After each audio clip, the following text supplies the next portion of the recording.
Hi, my name's Ali. I'm 14 years old, and just a couple of years ago, I was in a really bad place. Not physically, but mentally. At the age of 12, I was diagnosed with anxiety. But what is anxiety? Everyone feels a little stressed or anxious from time to time, and it usually just goes away. But for people with anxiety, that is not the case. When you have feelings of anxiety, they usually happen without any rational reason. This can make it hard to cope with everyday situations.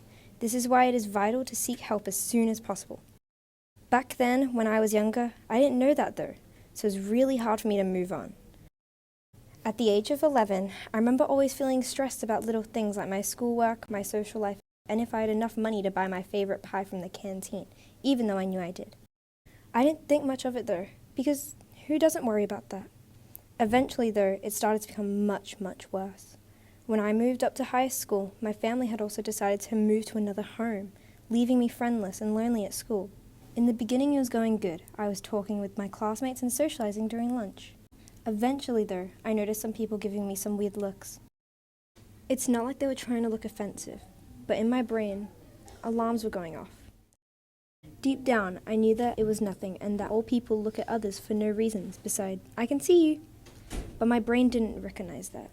I thought these people were staring at me because they thought I was weird, lonely even.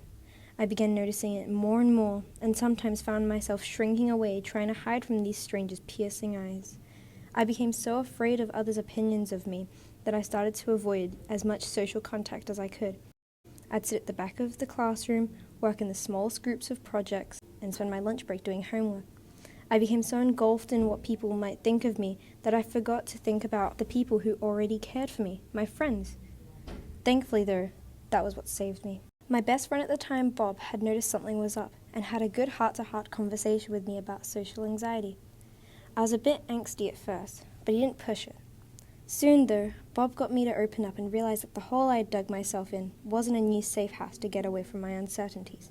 It was a prison that I had forced myself into. I realized that pushing myself away from others had only had a negative impact on my life and the lives of my friends and family. I knew that something had to change, but I was afraid that pulling myself into the light would only make the darkness swallow me more. Bob gave me some websites to check out and told me to tell my parents about everything that was happening, because they could do more about it. Eventually, after months of fighting my insecurities, I started feeling better and better.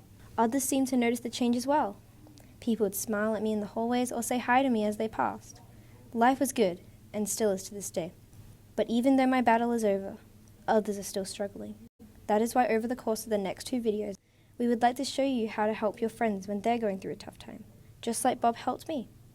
Because when it all falls down, it's important that there's always a helping hand ready to pull your friends back up. For further help, you can visit beyondblue.org.au, blackdoginstitute.org.au, or Kids Helpline.